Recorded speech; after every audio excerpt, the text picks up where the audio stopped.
আলাইকুম রহমতুল্লাহ। রসুল এবং তার সাহাবাগণ করেছেন যে পথ সঠিক গমন, আমরা যে তাই করি অনুসরণ, চাই না আর মতবাদ।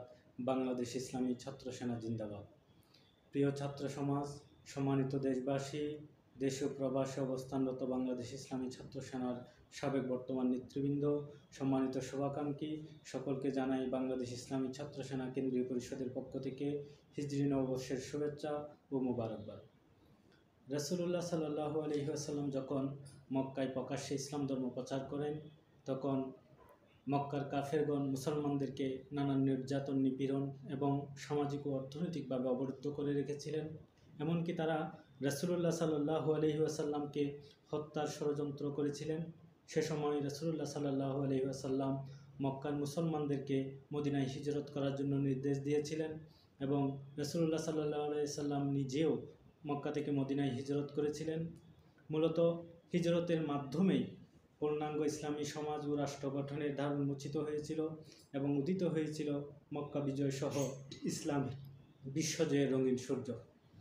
ইসলামের দ্বিতীয় খলিফা হজরত উমর রাদিয়াল্লাহু তাআলা আনহু যখন খেলাফতের দায়িত্বে ছিলেন, তখন ওনার কাছে বিভিন্ন রাষ্ট্রীয় চিঠি আসতো। সেই চিঠির মধ্যে মাসের নাম এবং তারিখ উল্লেখ থাকলেও সন উল্লেখ থাকতো না। সে কারণে নানান ধরনের বিভ্রান্তির শিকার হতে হতো।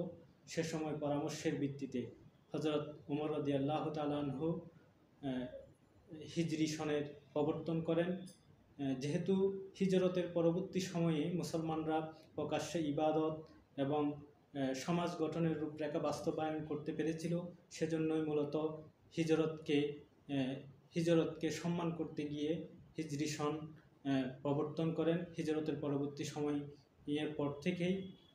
এখন বাংলাদেশের মধ্যে আমরা দেখি আমাদের ছাত্র সমাজ এবং যুব সমাজ, আমরা বাংলা নববর্ষ আসলে এবং ইংরেজি নববর্ষ যখন আসে, তখন আমরা নানান ধরনের বেহায়াপনা এবং নানান ধরনের অসামাজিক কার্যকলাপে জড়িয়ে যাই। সেজন্য বাঙালি জাতি এবং মুসলমান জাতিকে এই অপসংস্কৃতি থেকে রক্ষা করার জন্য আমাদের এগিয়ে আসতে হবে এবং হিজরি নববর্ষ বেশি বেশি পালন করতে হবে।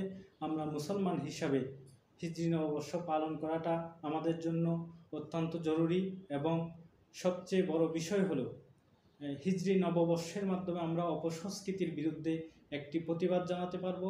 সেজন্য আমি ছাত্র সমাজ এবং যুব সমাজ এবং সম্মানিত দেশবাসীর প্রতি আহ্বান রাখবো, আসুন আমরা হিজরি সন পালন করি এবং অন্তরে ইসলামী সংস্কৃতি লালন করি। আসসালামু আলাইকুম রহমতুল্লাহ।